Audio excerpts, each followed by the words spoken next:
નમસ્કાર. પ્રસ્તુત છે અત્યારના મુખ્ય સમાચાર.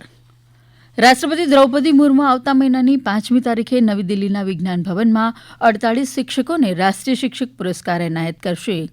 ઉપરાષ્ટ્રપતિ સીપી રાધાકૃષ્ણને ભારતના સાંસ્કૃતિક મૂળને જાળવી રાખવાની જરૂરિયાત પર ભાર મૂક્યો અને કહ્યું, સંસ્કૃતિ એક મજબૂત કડી છે જે દેશને એક કરે છે.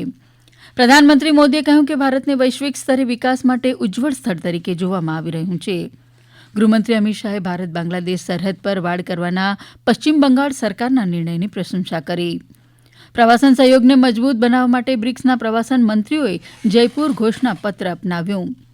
ભારતની યજમાનીમાં બ્રિક્સ યુવા મંત્રીઓ અને રમતગમત મંત્રીઓની બેઠકો આજથી આંધ્રપ્રદેશના વિશાખાપટ્ટનમમાં શરૂ થશે. ભારત અને નેપાળે સરહદ વ્યવસ્થાપન અને સુરક્ષાને મજબૂત બનાવવાની પ્રતિબદ્ધતાનો પુનરોચ્ચાર કર્યો. દેશમાં સ્થાનિક માંગને પહોંચી વળવા ખાંડનો પૂરતો સ્ટોક ઉપલબ્ધ. ભારતે સોમાલિયાના અધિકારીઓ સમક્ષ 22 ભારતીય ખલાસીઓને લઈ જતી 2 વાણિજ્યિક જહાજોના અપહરણનો મુદ્દો ઉઠાવ્યો. બાંગ્લાદેશ રાષ્ટ્રવાદી પક્ષના વરિષ્ઠ નેતા મિર્ઝા ફખરુલ ઇસ્માઇલ આલમગીરે બાંગ્લાદેશના 23મા રાષ્ટ્રપતિ તરીકે શપથ લીધા. યુક્રેનમાં એક શોપિંગ સેન્ટર પર રશિયાના ડ્રોન હુમલામાં 16ના મોત.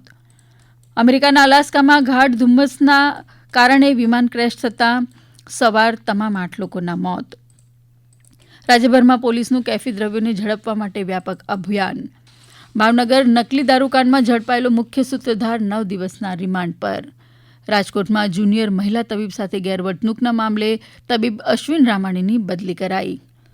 અમદાવાદ મ્યુનિસિપલ કોર્પોરેશને રાજસ્થાનથી આવેલું 400 કિલો જેટલું શંકાસ્પદ પનીર ઝડપ્યું. અને અંડર-20 વિશ્વ કુસ્તી ચેમ્પિયનશીપમાં ભારતની કાજલ ઢોચકે મહિલાના 76 કિલો વજન વર્ગમાં સુવર્ણચંદ્રક જીત્યો. તો હતા અત્યારના મુખ્ય સમાચાર. અમારા હવે પછીના મુખ્ય સમાચાર આપ 11 વાગે સાંભળશો. નમસ્કાર.